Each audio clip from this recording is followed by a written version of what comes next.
జమిలీ ఎన్నికలకు కేంద్ర కేబినెట్ పచ్చజెండా ఊపింది. రామ్నాథ్ కోవింద్ నివేదికను ఆమోద ముద్ర వేసింది. నిజంగా ప్రస్తుత పరిస్థితుల్లో జమిలీ ఎన్నికలు సాధ్యమేనా? రాజ్యాంగ పరంగా ఏమైనా చిక్కులు ఎదురవుతాయా? అన్ని పార్టీలు సమ్మతి తెలిపే వాతావరణం ఉందా? రాజ్యాంగ పరంగా ఇంకా ఏం జరగాల్సి ఉంది? ఈ అన్ని అంశాలకు సంబంధించి మనం మాట్లాడబోతున్నాం. మనతో పాటు ఉన్నారు ప్రముఖ విశ్లేషకులు, శాసనమండలి మాజీ సభ్యులు ప్రొఫెసర్ కె నాగేశ్వర్ గారు. నాగేశ్వర్ గారు నమస్తే సార్. రేపు ఎప్పటి నుంచో జమిలీ ఎన్నికలపై చర్చ జరుగుతోంది.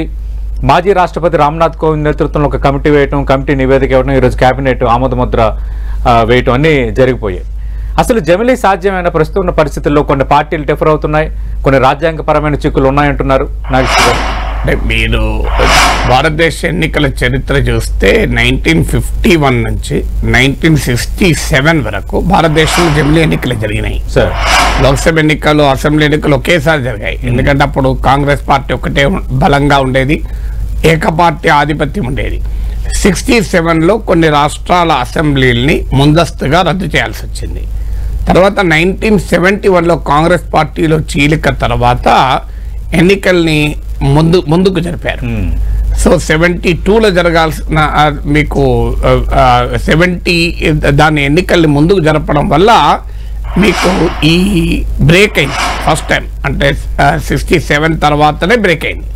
సో అందువల్ల ఇదేమి కొత్త కాదు జమిలీ ఎన్నికలు. ఇప్పటికి కూడా కొన్ని రాష్ట్రాలు, ఇప్పుడు ఆంధ్రప్రదేశ్, ఒడిస్సా, ఇలా రాష్ట్రాల్లో జమిలీ జరుగుతున్నాయి కదా. సో అందువల్ల జమిలీ ఎన్నికలు మన దేశానికి ఏమి కొత్త కాదు, ఇదేమి న్యూ కాదు. ఇక మీరు అన్నట్లు జమిలీ ఎన్నికలమైన చర్చ కూడా చాలా కాలంగా జరుగుతున్న మాట నిజం. ఇప్పుడు మీకు 1999లోనే జస్టిస్ బిపి జీవన్ రెడ్డి నాయకత్వం లా కమిషన్ సిఫారసు చేసింది. మీకు 2018లో 21st లా కమిషన్ సిఫారసు చేసింది. అలాగే మీకు నీతి ఆయోగ్ కమిటీ, నీతి ఆయోగ్ కూడా జమిలీ ఎన్నికలను 2.5 years ఒకసారి, అంటే మొత్తం 5 ఏళ్ళకు ఒకసారి కాకుండా 2 phases లో జమిలీ ఎన్నికలు జరపాలని నీతి ఆయోగ్ సూచించింది. ఎన్నికల కమిషన్ 1983లో కూడా సూచించింది. అందువల్ల ఇదేమీ కొత్త ఐడియా కాదు, ఇప్పుడు ప్రజెంట్ గా తీసుకొస్తున్నారు తప్ప it's not a new idea. అయితే మీరు అన్నట్లు ఇది సాధ్యమా అనేది ఒకటి ప్రాక్టికల్ గా ఇప్పుడు లేటెస్ట్ గా వస్తున్న రిపోర్ట్లు ఏంటంటే 18 రాజ్యాంగ సవరణలు జరగాలని, 18 amendments టు ద కాన్స్టిట్యూషన్ జరగాలి. ఇందులో కొన్నిటికి రాష్ట్రాలు 50% రాష్ట్రాలు కూడా ఆమోదం పొందాలి. అయితే అది ఇప్పుడున్న సిచ్యువేషన్ లో సాధ్యం కూడా కావచ్చు. ఎందుకంటే కొన్ని పార్టీలు బీజేపీతో ఉన్న సంబంధాల రీత్యా దీనిపై నిర్ణయం తీసుకుంటున్నాయి తప్ప దీని మంచి చెడులతో సంబంధం లేదు. ఇప్పుడు ఉదాహరణకు వాస్తవంగా ఇది ప్రాంతీయ పార్టీల గొడ్డలు పెట్టిగా మారుతాయి. కానీ ప్రాంతీయ పార్టీలు కూడా అప్పుడు తెలుగుదేశం పార్టీ ఇలాంటి పార్టీలు, గతంలో టిఆర్ఎస్ కూడా అప్పుడు మొదటి టర్మ్లో మోడీతో మంచుకున్న రోజుల్లో ఈ జమిలీ ఎన్నికలు సమర్థించాయి. సో అందువల్ల ప్రాంతీయ పార్టీలు తమ తమ రాజకీయ కారణాల రీత్యా సమర్థిస్తాయి, వాటి లాభమా నష్టంతో సంబంధం లేదు. అందువల్ల ప్రాక్టికల్ గా ఆచరణ సాధ్యమా అంటే చూడాలి, చట్టం ఏ రూపంలో తెస్తారు. ఈ వింటర్ సెషన్ లోనే చట్టం తెస్తారంటున్నారు. కానీ కీలకమైన క్వశ్చన్ మీరు అన్నట్టు కాన్స్టిట్యూషనల్ క్వశ్చన్స్ ఉన్నాయి, ప్రాక్టికల్ క్వశ్చన్స్ ఉన్నాయి. కాన్స్టిట్యూషనల్ క్వశ్చన్స్ ఏంటి? అసలు ఎందుకు జరపాలి సైమల్టేనియస్ గా? భారతదేశంలో ఎందుకని కేంద్ర ప్రభుత్వము, రాష్ట్ర ప్రభుత్వము, స్థానిక ప్రభుత్వాలు ఏర్పాటు చేశారు?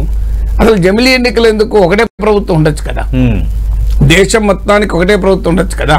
ఇప్పుడు మౌర్య చంద్రగుప్త టైంలో, మీకు ఇంకా రాజుల టైంలో, ఇలా ఉన్న కనిష్కుల టైంలో, మరి అప్పుడు ఇన్ని రాష్ట్ర ప్రభుత్వం ఒకటే ప్రభుత్వం కదా, చక్రవర్తి.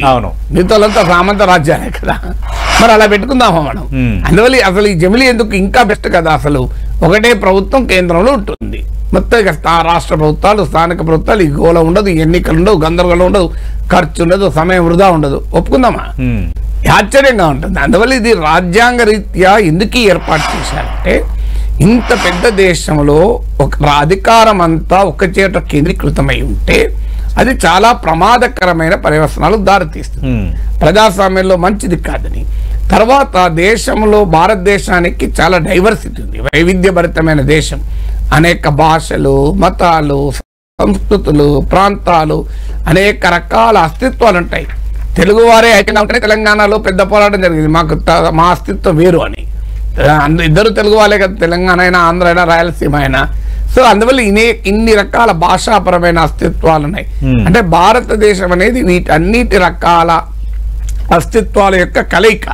అందువల్ల ఇది నేషన్ మల్టిపుల్ నేషనాలిటీస్ ఉంటాయి ఇండియాలో.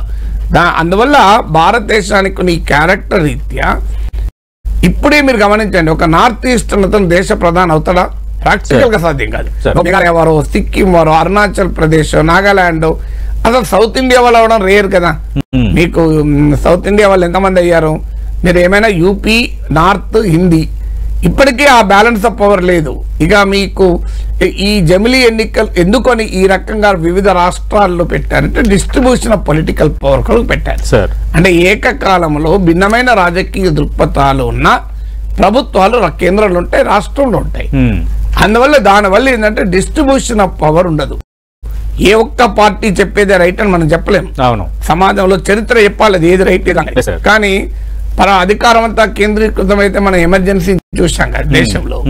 అందువల్ల భారతదేశానికి ఉన్న డైవర్సిటీ రీత్యా రాజకీయ అధికారం ఒక చోట కేంద్రీకృతం కాకూడదు, ప్రజలు ఏలినేట్ కాకూడదు. ఇప్పుడు నాగాలాండ్ వాళ్ళు ఒకటే కేంద్ర ప్రభుత్వం ఉందనుకోండి, మాకేంటి నాగాలాండ్కి ఒక ప్రభుత్వం ఉంది కనుక మా పాలన మేము చేసుకుంటున్నాం ఒక భావన ఉన్నది.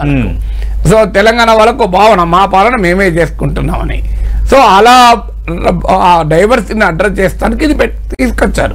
కాన్స్టిట్యూషనల్ స్కీమ్ లో ఉన్న ఒక ప్రధానమైన ఫెడరల్ లక్షణం ఇది. దీన్ని ఇప్పుడు మార్చాలనుకుంటే అది రాజ్యాంగ విరుద్ధం. ఎందుకంటే ఇది ఇప్పుడు I'm sure it will go to the supreme court also. Supreme court ఏం చెప్తుందో చూడాలి. ఇక్కడ ఫెడరల్ వ్యవస్థ అనేది భారత రాజ్యాంగ బేసిక్ స్ట్రక్చర్ లో భాగం. కేశవానంద భారతి తీర్పు ప్రకారం బేసిక్ స్ట్రక్చర్ ను మార్చే హక్కు పార్లమెంట్ కూడా లేదు. అందువల్ల కాన్స్టిట్యూషనల్ గా ఉన్న రాష్ట్రాలు కేంద్రము అనే భిన్నమైనటువంటి భావాలు లేవు అనే ఒక ధోరణి కనబడుతోంది. Already one nation one tax, one nation one election, one nation one language, one nation one religion. ఇప్పుడు ఆల్రెడీ అమిత్ షా గతంలో చెప్పారు హిందీ భారతీయ ఆత్మ, తెలుగు తమిళం వాళ్ళు మాట్లాడుకోవాలన్నా త్రూ హిందీ మాట్లాడుకోవాలి. సో ఇవన్నీ కూడా ఈ ధోరణిలో సెంట్రలైజేషన్ అనే టెండెన్సీకి ఒక ఇండికేటర్. ఈ టెండెన్సీ భారత రాజ్యాంగం పూర్తిగా విరుద్ధం. Maybe letter of the constitution కు కోర్టులు ఎలా తీర్పు చెప్తా నేను చెప్పలేను, కానీ స్పిరిట్ ఆఫ్ ద కాన్స్టిట్యూషన్ కు విరుద్ధం. అందువల్ల ఇది కాన్స్టిట్యూషనల్ గా సీరియస్ క్వశ్చన్స్ రైజ్ చేస్తాయి. ఇక ప్రాక్టికల్ క్వశ్చన్స్ ఏంటి అన్నప్పుడు సింపుల్ లెక్క, మీకు ఒకసారి ఎన్నికలు జరుగుతాయి భారతదేశంలో 28 రాష్ట్రాలకు పార్లమెంట్ ఎన్నికలు జరుగుతాయి. ఇందులో 5 రాష్ట్రాల్లో ప్రభుత్వం మధ్యలో పడిపోతుంది. అప్పుడు ఏం చేయాలి? దీనికి ఏం పరిష్కారం చెప్తారో చూడాలి. ఇప్పుడు చట్టంలో రామ్నాథ్ కోవింద్ కమిటీలో రిపోర్ట్ లో ఏముందన్న దానికన్నా రేపు లాలో ఏం చెప్తారు. సో ఆ లాలో ఏం చెప్తారు? ఒక 3 ఏళ్ల పరిష్కారం ఉండాలి కదా. 3 ఏళ్ల తర్వాత రాష్ట్ర ప్రభుత్వం పడిపోతుంది. అప్పుడు ఏం చేస్తారు? ఆప్షన్స్ ఏంటి? మళ్ళీ ఎన్నికలు జరపడం. మళ్ళీ ఎన్నికలు జరిపితే జమిలీ ఎట్లయితుంది? మళ్ళీ మల్టిపుల్ ఎలక్షన్స్. పోనీ మళ్ళీ ఎన్నికలు జరిపి ఆ రిమైనింగ్ టర్మ్ ఇప్పుడు 5 ఏళ్ల పీరియడ్ మీకు ఉదాహరణకు తెలంగాణకు ఎన్నికలు 2023లో ఉంది. తెలంగాణ ఎందుకు అనుకోవాలి? ఏదో ఒక రాష్ట్రం అనుకోండి. 25లో 26లో నా ప్రభుత్వం ఏదో కారణం అయితే పడిపోతుంది. అప్పుడు ఏం చేయాలి? మిగతా 2 ఏళ్లకు ఎన్నికలు జరిపితే ఇంకా ఎక్కువ ఖర్చు అవుతుంది కదా. మళ్ళీ 2 సార్లు ఎన్నికలు కదా, కనీసం 5 ఏళ్ళకి జరిగేది 2 ఏళ్ళకే జరుగుతుంది కదా. పోనీ ఆ 2 ఏళ్ళు రాష్ట్రపతి పాలన పెడతారా? అది అన్యాయం కదా. అంటే ప్రజలకున్న ప్రభుత్వాన్ని తీసేసి రాష్ట్రపతి పాలన పెడతారా? లేదంటే ఇప్పుడు యూనిటీ గవర్నమెంట్ పెడతారని కూడా ఒక ప్రపోజల్ వచ్చింది. అంటే అన్ని పార్టీలు కలిపి ఒక గవర్నమెంట్ ఏర్పాటు చేస్తారు. అంటే ఇప్పుడు కేసీఆర్, రేవంత్ రెడ్డి, కిషన్ రెడ్డి కలిపి గవర్నమెంట్లు ఉంటారు. అది ప్రాక్టికల్ గా ఎలా ఉంటుందో మీరే చెప్పండి. అందులో అక్బరుద్దీన్ ఓవైసీ కూడా ఉంటాడు, మళ్ళీ అది కూడా మర్చిపోవద్దు. అంటే నాగేశ్వర్ గారు, ఒకవేళ మధ్యలో కనుక ప్రభుత్వం పడిపోతే రాష్ట్రపతి పాలన పెట్టే ఛాన్స్ ఉండదా? అది అన్యాయం కదా రాష్ట్రపతి పాలన పెట్టడం. రాష్ట్రపతి పాలన పెట్టడం ఏంటి అంటే కేంద్ర ప్రభుత్వ అజమాయిషీలో మనం బతకాలా? ఎందుకు బతకాలి? తెలుగు వాళ్ళకు పాలించుకునే తెలివి లేదా మనకు రాష్ట్రానికి? సో మనం ఎందుకు తమిళ ప్రజలతో పాటు అది ఇంకా ఎక్కువ సమస్యలకు దారి. అంటే వీటికి పరిష్కారాలు ముప్పు వస్తుంది. అదే వీటికి పరిష్కారాలు చూపించకుండా రామ్నాథ్ కోవింద్ ఏం చూపించారో తెలియదు. చట్టంలో ఏం పెడతారన్నది కదా పరిష్కారం చెప్పండి. చట్టంలో ఏం పెడతారన్నది, అందుకే నేను రిపోర్ట్లో ఏమున్నదని మాట్లాడతలేదు. చట్టంలో రేపు ఏం పెడతారన్నది పోనీయండి. అన్ని రాష్ట్రాలకు మంచి స్టేబుల్ గవర్నమెంట్స్ వస్తాయి. రేపు కేంద్ర పార్లమెంట్ లో ఎవరికి మెజార్టీ అప్పుడు ఏం చేస్తారు? అంటే పార్లమెంట్ లో 3 ఏళ్ల తర్వాత ప్రభుత్వం పడిపోతుంది. అప్పుడు ఏం చేస్తారు? మిగతా 2 ఏళ్లకు ద్రౌపది ముర్మును పాలించమని చెప్తారా? అప్పుడు యూనిటీ గవర్నమెంట్ అంటారు. అంటే అప్పుడు ప్రైమ్ మినిస్టర్ గా Narendra Modi, deputy prime minister గా రాహుల్ గాంధీ ఉంటాడా? నేను చెప్పండి అట్లా ఉంటారని చెప్పండి, మాకు అభ్యంతరం లేదు. మీరు అందరు కలుసుకుని పాలిస్తారు మమ్మల్ని అంటే రోజు పొద్దున్న లేస్తా రాహుల్ గాంధీ టెర్రరిస్ట్ అని చెప్తూ చైనా ఏజెంట్ పాకిస్తాన్ ఏజెంట్ అంటూ పరమ దేశభక్తులైన నరేంద్ర మోడీ దేశద్రోహైన రాహుల్ గాంధీతో కలిసి ప్రభుత్వం ఉంటుందా ఆయన చెప్పండి. మరి అది ఉంటుందని బీజేపీ చెప్తే నాకు అభ్యంతరం లేదు. మా మోడీ కేబినెట్ లో మేము దేశద్రోహి అయినా టెర్రరిస్ట్ నెంబర్ 1 అయినా అమెరికా పాకిస్తాన్ ఏజెంట్ అయినా రాహుల్ గాంధీని ఉప ప్రధాని చేస్తామని చెప్పమండి. ఏం చెప్తారంటే జమిలీ ఎన్నికలు అంత ఈజీ కాదని చెప్పదలుచుకున్నారా అంటే ప్రాక్టికల్ గా ఇలా ఇస్తో చెప్పండి. నేనేం అనడం లేదు, మీరు చెప్పండి ఎలా హౌ ఇస్ ఇట్ పాసిబుల్. నాకు ఆప్షన్ ఉండాలి కదా. అప్పుడు యూనిటీ గవర్నమెంట్ అంటున్నారు. అందువల్ల ప్రాక్టికల్ గా ఉండే సమస్యలు ఇది. అయినా నాకు అర్థం కాదు, ఎన్నికలు మరిగా స్టెబిలిటీ కొరకే అయితే ఖర్చు తగ్గించుకోవడం కొరకే అయితే పని చేద్దాం, 20,000 కోసం ఎన్నికలు పెట్టుకుందాం ప్రశాంతం కదా. అది ఇంకా ఖర్చు దొరుకుతుంది కదా. పోనీ ఇప్పుడు మీకు సౌదీ అరేబియాలో ఉన్నది, వాళ్ళకి ఎన్నికలే ఉండవు కదా, ఇంకా అసలు ఖర్చే లేదు కదా. మరి అది కోరుకుందాం ఆ రాచరికాన్ని. రాచరికం ఇప్పుడు జోర్డాన్ లో ఉన్నారు వాళ్ళు. ఆ సౌదీ అరేబియాలో దాదాపు 100 ఏళ్ల నుంచి ఒకటే వంశం పాలిస్తుంది ఆల్ సౌద్. ఆ రాజు కొడుకు మనమడు పాలిస్తాడు. ఈ ఎన్నిక ఖర్చే ఉండదు కదా, హాయిగా పెట్టుకుందామా. ఇప్పుడు అట్లా చాలా దేశాలు ఉన్నాయి 30 ఏళ్ళుగా 20 ఏళ్ళుగా ఒకే ప్రభుత్వం ఉండే. మరి అది మనం ఆశించుదామా మరి చెప్పండి. సో ఇప్పుడు మియన్మార్ ఉంది, మిలిటరీ ప్రభుత్వం ఉంది, అలాగే కోరుకుందాం. ఎన్నికలేవు, ఖర్చు లేవు కదా. మరి ప్రశాంతం కదా. మరి జోర్డాన్ లో ఒకే రాజకుటుంబం ఎక్కువ నేళ్ల నుంచి పాలిస్తుంది. మరి అలా మనం ఆశిద్దామా. నేను అనేదంటే ఇది ఎక్కడికి పోతా రేపు 5 ఏళ్ళు కూడా ఎందుకు పెట్టాలి ఖర్చు, దండగా 10 ఏళ్ళకి ఒకసారి పెడదాం, 20 ఏళ్ళకి ఒకసారి పెడదాం.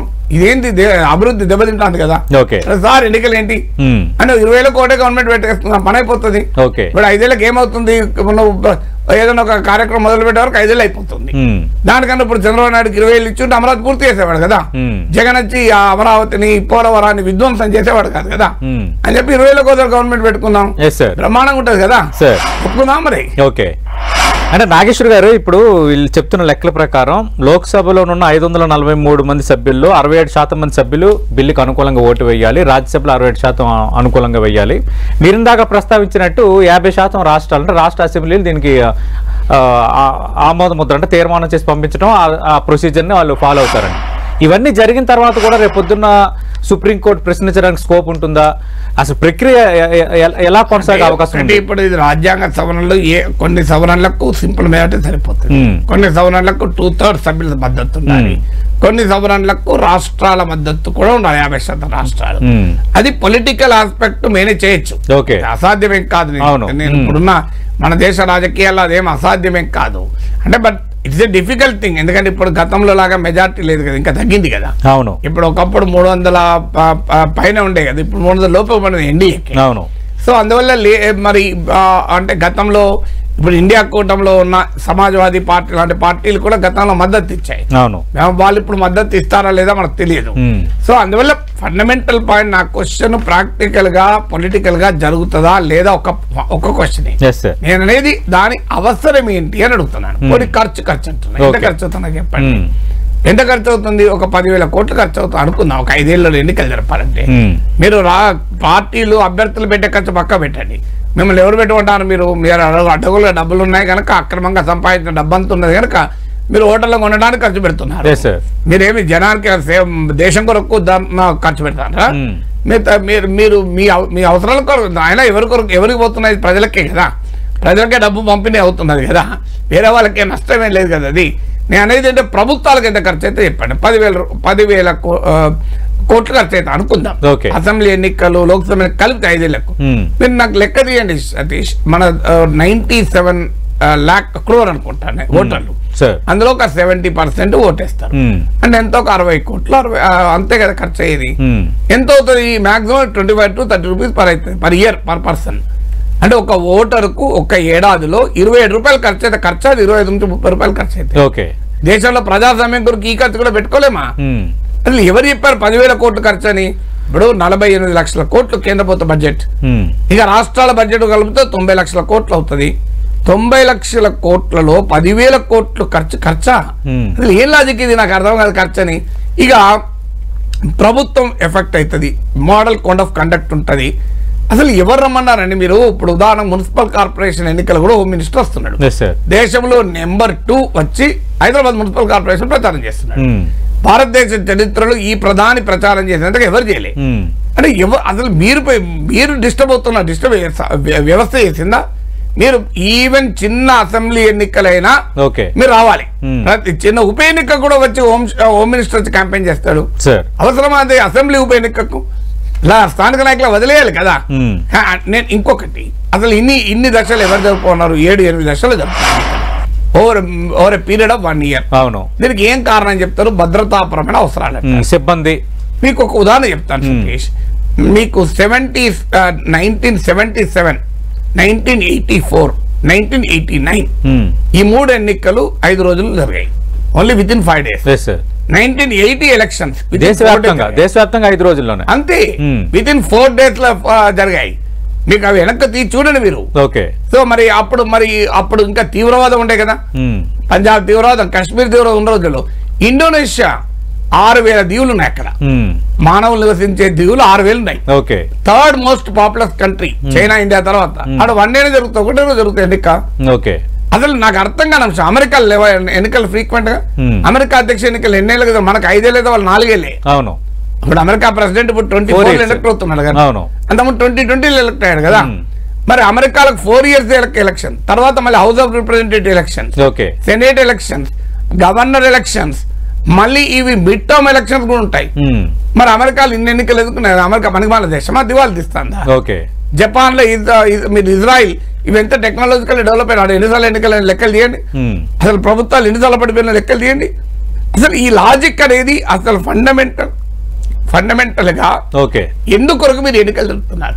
నేను ఒక ఎగ్జాంపుల్ చెప్తాను మీకు ఇవి ఎందుకు జరుపుతున్నారు ఇన్ని దశలు ఎన్నికలు అంటే, దేశంలో అత్యంత స్టార్ క్యాంపెయినర్లైన నరేంద్ర మోడీ, అమిత్ షాలకు క్యాంపెయిన్ కి ఎక్కువ టైం ఉండడం కొరకు జరుపుతున్నారు.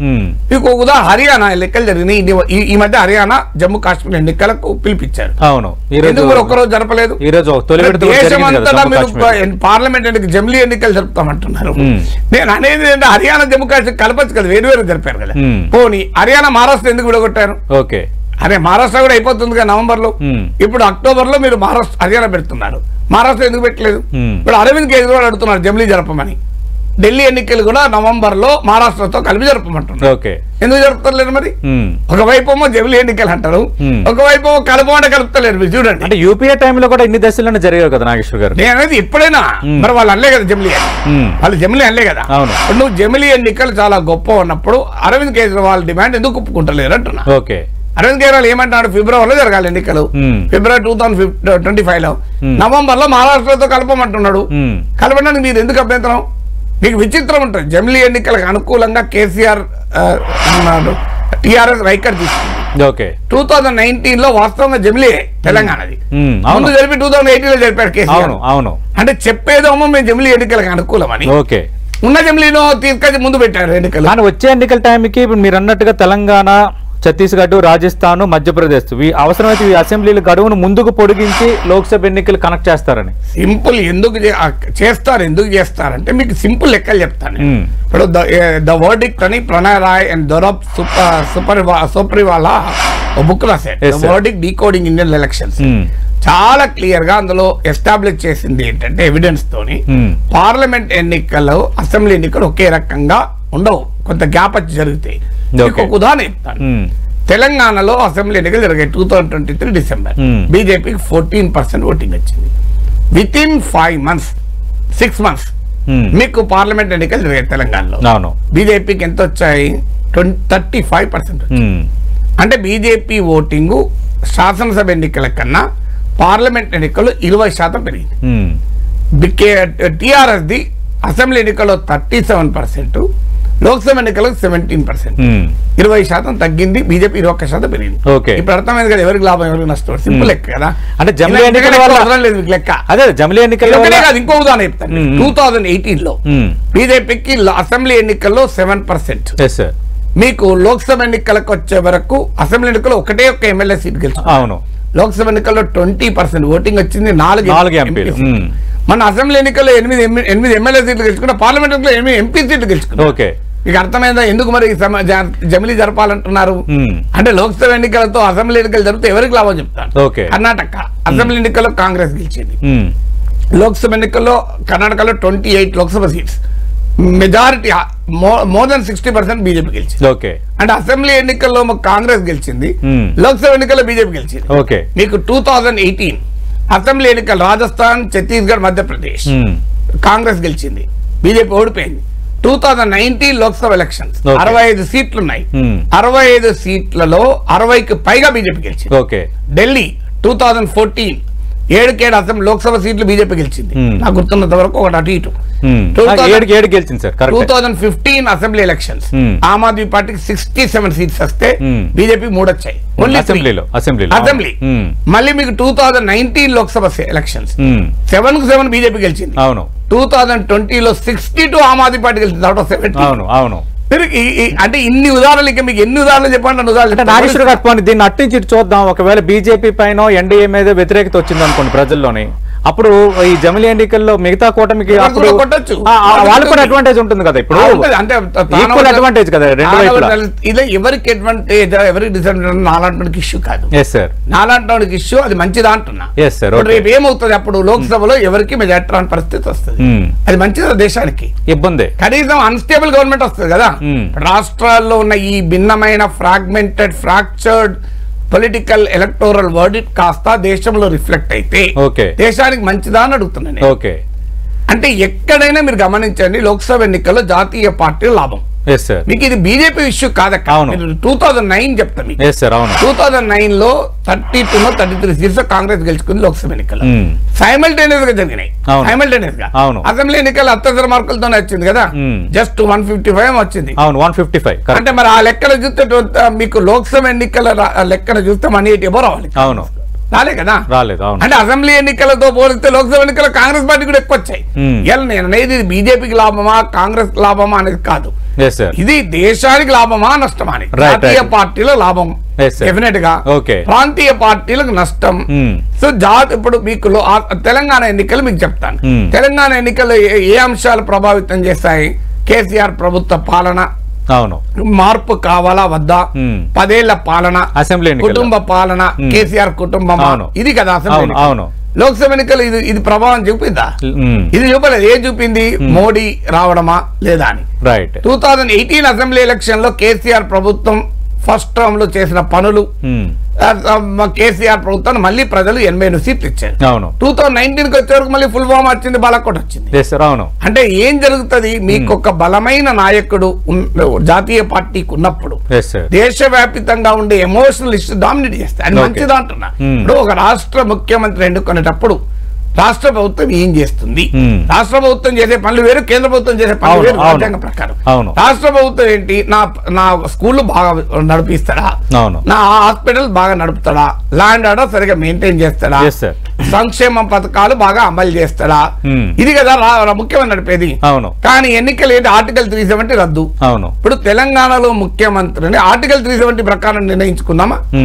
తెలంగాణలో ముఖ్యమంత్రిని భారత సరిహద్దుల్లో చైనా పాకిస్తాన్ తో ఎలా డీల్ చేశారన్న దాంతో నిర్ణయిద్దామా? తెలంగాణలో ముఖ్యమంత్రి పదవిని జాతీయ స్థాయి అంశాలతో మనం డిసైడ్ చేద్దామా? అది దేశ ప్రధాని డిసైడ్ చేసుకుందాం. ఇప్పుడు దేశ భద్రతను కాపాడాల్సింది ప్రధానమంత్రి. తెలంగాణలో ముఖ్యమంత్రి ఎన్నికల వల్ల ప్రాంతీయ పార్టీల అస్తిత్వానికి ప్రమాదమా? ఖచ్చితంగా ప్రమాదం.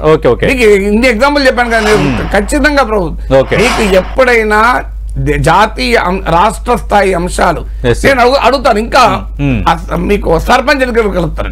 ఇప్పుడు గ్రామానికి సర్పంచ్ ఏ పార్టీ గెలవాలి అన్నప్పుడు ఆ సర్పంచ్ ఊర్లో పారిశుద్ధ్యం మెయింటైన్ చేస్తాడా, క్లీన్లీనెస్ మెయింటైన్ చేస్తాడా, గ్రామంలో వీధి దీపాలు సరిగా ఉంటాయా, గ్రామంలో అభివృద్ధి పనులు బాగా జరుగుతాయా, ఇది చూడాలి కదా.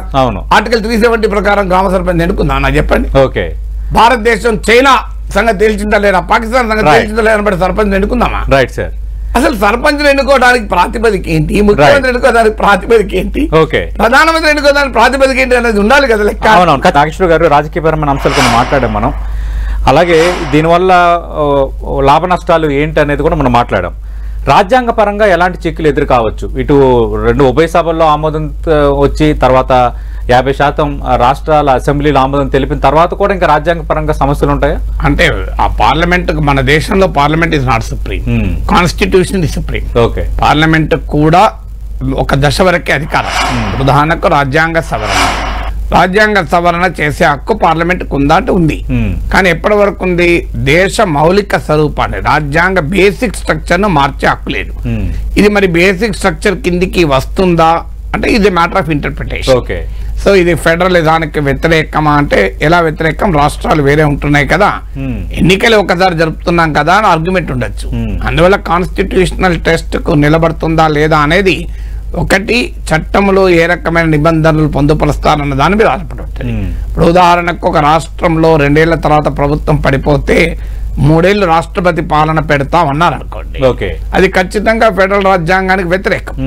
కానీ బట్ తర్వాత కోర్టులు ఏ రకంగా భాష్యం చెప్తాయో చూడాలి. మనం చూస్తుంటాం కదా కోర్టు తీర్పులు, తమ తీర్పులను తామే తిరగ రాసుకుంటూ ఉంటాయి కోర్టులు.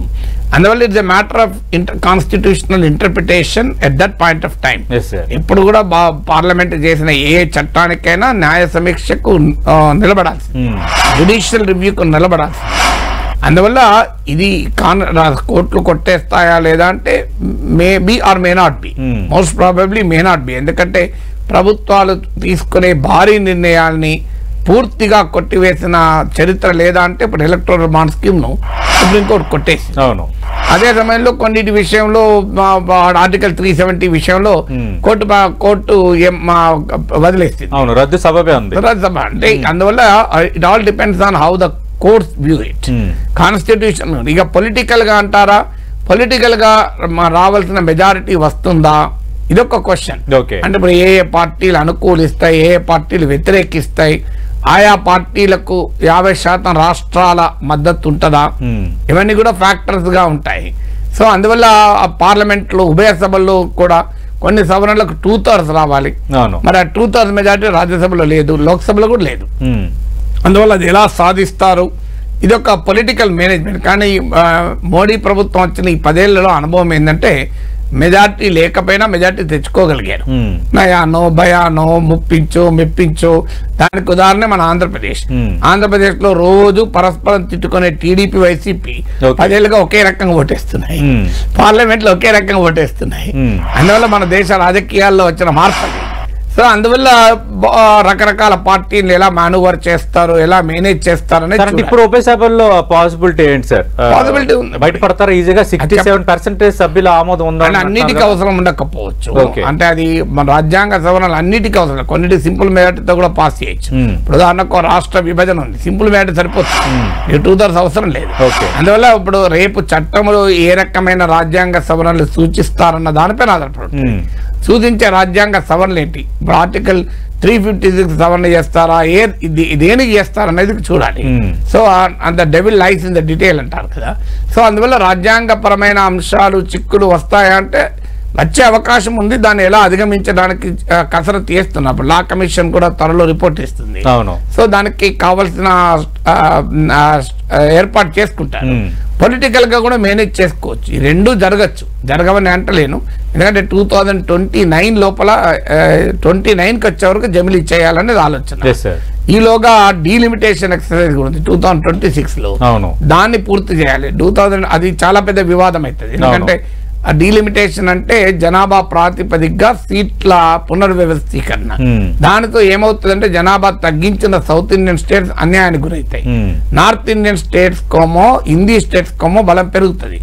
సో అందువల్ల ఈ ఇంబ్యాలెన్స్ పెద్ద ఎత్తున వ్యతిరేకత కారణమవుతుంది. ఎందుకంటే ఈ మార్జినలైజ్ అవుతాయి. మొత్తం సదరన్ స్టేట్స్ జనాభాను బాగా నియంత్రించిన రాష్ట్రాలు మార్జినలైజ్ అయిపోతాయి. సో ఇప్పటికే north Indian domination, Hindi domination మనం చూస్తున్నాం. ఢిల్లీకి పోతే అర్థమవుతుంది మనకు ఎవరి డామినేషన్ ఉందో. మీరు ఢిల్లీలో పనిచేయండి, ఏ రకమైన వివక్ష ఉంటుందో మాకు అర్థమవుతుంది నాన్ హిందీ స్పీకింగ్ పీపుల్ పట్ల. మీరు ఈవెన్ కార్పొరేట్ కంపెనీలో కూడా ఢిల్లీ, గుర్గావ్ లాంటి ప్లేస్లకు వెళ్ళండి, కార్పొరేట్ కంపెనీలో కూడా మీకు ఏ రకంగా నాన్ హిందీ పట్ల చూస్తారో మనకు అర్థమవుతుంది. సో అందువల్ల ఈ టెండెన్సీస్ ఇంకా 2026 డీలిమిటేషన్ తో పెరిగే ప్రమాదం కూడా ఉంది. అల్టిమేట్ గా నా అంచనా ఏంటంటే this will lead to the presidential form of government. BJP parliamentary డెమోక్రసీని అంగీకరించదు. బీజేపీ సిద్ధాంత రీత్యానే హైలీ సెంట్రలైజ్ స్టేట్ కోరుకుంటది. అందుకే మీరు గమనించండి, 1 nation 1 tax, 1 nation 1 election, 1 nation 1 market ఎందుకు చేస్తున్నారంటే that is the philosophy, ideological stand of the Bharatiya Janata Party. Bharatiya Janata Party ఒక యూనిటరీ స్టేట్ ను కోరుకుంటది. బీజేపీ సైద్ధాంతికంగానే ఒక ఏకీకృత రాజ్య వ్యవస్థను కోరుకుంటది. అందువల్ల వారు పార్లమెంట్ గతంలో కూడా ప్రెసిడెన్షియల్ ఫార్మ్ ఆఫ్ గవర్నమెంట్ పట్ల మొగ్గు కూడా చూపారు. అందువల్ల బహుశా ఇది ఇమీడియట్ గా కాకపోయినా ఈ ప్రక్రియ ఎక్కడికి దారితీస్తుంది అంటే దేశంలో అధ్యక్ష తరహా పాలన వైపుగా దారితీస్తుంది. అప్పటి వరకు ప్రజలు ఈ పార్లమెంటరీ డెమోక్రసీ విసిగి వేసారిపోతారు. ఎందుకంటే ఏ పార్టీలో గెలితే ఎమ్మెల్యే ఏ పార్టీలో వెళ్తారో తెలియదు కదా. ఆ ప్రజలకు కూడా చిరాకెత్తది, ఏంది పార్లమెంట్ డెమోక్రసీ, మేము ఓరికి ఓటేది ఇంకో పార్టీలో చేరుతున్నాడు, వాళ్ళు పోయి మాకు ఎందుకు ఈ తలనొప్పి, దానికన్నా ముఖ్యమంత్రిని డైరెక్ట్ ఎన్నుకుంటే ప్రైమ్ మినిస్టర్ డైరెక్ట్ ఎన్నుకుంటే పంచాయతీ ఉండదు కదా అన్న భావన కూడా వస్తుంది. సో అందువల్ల అప్పటిదాకా ఈ ప్రక్రియ కొనసాగే అవకాశం ఉంది. దీని టోటల్ డైరెక్షన్ చూస్తే అల్టిమేట్ గా ఇది ప్రెసిడెన్షియల్ ఫార్మ్ ఆఫ్ గవర్నమెంట్ వైపుగా వెళ్లే వాతావరణం మీద కనబడుతుంది. అంటే నాగేశ్వర గారు ఈరోజు కేంద్ర మంత్రి అశ్విని వైష్ణవ్ ఒక ప్రకటన చేశారు. దేశంలో 80% యువత ఇది కోరుకుంటుంది, ఖర్చు తగ్గుతుంది, అన్ని సరళీకృతం అవుతాయని. అంటే జమిలీ ఎన్నికలు వద్దు అన్నప్పుడు, లేదంటే జమిలీ ఎన్నికలు అనవసర ప్రయోగం అన్నప్పుడు నిజంగా ఈ జమిలీ ఎన్నికలు ఎందుకు కావాలో చెబుతున్న కారణాలకు పరిష్కారాలు ఏంటి? అంటే ఇప్పుడు 80% మంది కోరుకుంటున్నారని దేశంలో రెఫరెండం జరగలే. ఆ రెఫరెండం కూడా సరిగా తీర్పు వస్తుందని మనం చెప్పలేము. ఎందుకంటే ఇవాళ మీరు జమిలీ ఎన్నికలు అవసరమా అంటే భారతీయ జనతా పార్టీ ఫాలో అయ్యే వాళ్ళు ఆటోమేటిక్ అవసరమే అంటారు. టీడీపీ వాళ్ళు ఒక 5 ఏళ్ల కిందైతే అవసరం లేదనే వాళ్ళు ఇప్పుడు అవసరం అంటారు. అంటే టీఆర్ఎస్ వాళ్ళు గతంలో మోడీతో మంచిగా ఉన్న రోజులు అవసరం అన్నారు, ఇప్పుడు అవసరం లేదంటారేమో. అందువల్ల మన దేశంలో ప్రజల అభిప్రాయాలు కూడా ఆ అంశంలోని మెరిట్స్ ఆధారంగా కాకుండా వారి రాజకీయ అభిప్రాయాల ఆధారంగా తీసుకుంటారు. ఇంకోటి, ప్రజలకు ఎంత అవగాహన ఉంటుంది అనేది కూడా ఒక క్వశ్చన్. ఇప్పుడు ప్రతి ఒక్కరికి దీని ప్రయోజనాలు ఏంటి, దాని ప్రయోజనాలు తెలుస్తాయా? మీరు ఆ మాటకైతే ఎమర్జెన్సీలో కూడా మీరు ఆ కాలర్ సర్వే జరిపుంటే 80% మంది ప్రజలు ఎమర్జెన్సీ కోరుకుంటారు. ఇప్పుడు మన దేశంలో ఒక సర్వే జరిగింది, అసలు మెజారిటీ ప్రజలు మిలిటరీ పాలన కోరుకున్నారు. ఈ దేశం ఈ వ్యవస్థలన్నీ సరిగా పనిచేయాలంటే, అందరూ ఒళ్ళు దగ్గర పెట్టుకొని పనిచేయాలంటే, సరిగ్గా ప్రభుత్వ వ్యవస్థలు పనిచేయాలంటే మిలిటరీ రూల్ ఉండాలి అని మెజారిటీ ప్రజలు కోరుకున్నారు. మీకు ఇంటర్నేషనల్ రీసెర్చ్ ఇది, నాకు ప్యూర్ రీసెర్చ్ అనుకుంటాను. సబ్జెక్ట్ వెరిఫికేషన్ మీకు ఇది హిందూలో కూడా పబ్లిష్ అయింది, మీడియాలో కూడా వచ్చింది. దేశంలో మెజారిటీ ప్రజలు మిలిటరీ పాలన కోరుకున్నారు, మనం కోరుకుందామా? సో అందువల్ల అల్టిమేట్ గా ప్రజలే కోరుకుంటున్నారో మనకు తెలియదు. కోరుకున్న దాన్ని బట్టి అది మంచి చెడు అన్న దానికి సంబంధం లేదు. మీరు ప్రజలేం కోరుకుంటున్నారు అనేది, మద్యం ఎక్కువ మంది తాగుతున్నారు కనుక మద్యం ఆరోగ్యానికి మంచిది, మద్యం అనేది మంచి విటమిన్లు, ప్రోటీన్లు, పోషక విలువలున్న ద్రవ పదార్థం అని అందామా? మెజారిటీ ప్రజలు కోరుకుంటారు. డాక్టర్లు కూడా సిగరెట్లు తాగుతారు. దేశ ప్రజలు, యూత్ సోషల్ మీడియాలో ప్రజాధనం దుర్వినియోగం ఉన్న అంశాన్ని పదే ఉపయోగిస్తారు. ఒకసారి ఒక ప్రభుత్వం మధ్యలో పడిపోతే మళ్ళీ ఎన్నికలు నిర్వహిస్తే ప్రజాధనం దుర్వినియోగం, ఒకసారి ఎన్నికలు జరిగితే ప్రజాధనం దుర్వినియోగం కాదు, దాన్ని మరికొన్ని అభివృద్ధి కార్యక్రమాలకు ఉపయోగించవచ్చు అన్న భావన కొందరిలో. అందుకే 30 ఏళ్ళకోసారి ఎన్నికలు పెట్టుకుందాం అంటున్నా. ప్రజాధనం అస్సలే దుర్వినియోగం కాదు కదా. ఇప్పుడు 30 years కోసారి ఎలక్షన్ పెట్టుకుందాం, అయిపోతుంది కదా. ఇప్పుడు కేంద్రం చెప్తున్న కారణాలు ఇది కూడా ఉంది, డబ్బు ఆదా. అదే అంటున్నా, అందుకే డబ్బు ఆదా ఇంకెక్కువ ఆదా అవుతుంది అంటున్నాయి. 5 ఏళ్ళు ఎందుకు ఉండాలంటానా? ఇప్పుడు 10 ఏళ్ళు ఇలాగే ఉండుంటే మీరు ఆంధ్రప్రదేశ్ లో వైఎస్ జగన్మోహన్ రెడ్డి ముఖ్యమంత్రి కొనసాగేవాడు, ఒప్పుకుంటారా? మరి ఆంధ్రప్రదేశ్ లో తెలుగుదేశం వాళ్ళు 10 ఏళ్ళు ఉండేవాడు కదా, జగన్మోహన్ రెడ్డి పోయేవాడు కాదు కదా. సో అది ఫండమెంటల్ పాయింట్ ఏంటంటే, అదే నీకు డబ్బు ఒక్కటే క్రైటీరియా అయితే నేను అనేది అంటే 20 ఏళ్ళు పెట్టుకుందాం అంటున్నా. అది ఎన్నికలు 20 ఏళ్ళు ఒకసారి జరుగుతాయి అంతే. ఎన్నికలు ఎప్పటికి ఏంటంటే ఎన్నికలు టైం వేస్ట్, మరి అదే జరుపుకుందాం, దాన్ని అంగీకరిద్దామా? మిలిటరీ పాలన తెచ్చుకుందాం, నిరంకుశత్వ రాజరికం తెచ్చుకుందాం. అసలు ఎన్నికలు ఉండవు కదా ఈ పంచాయతీ.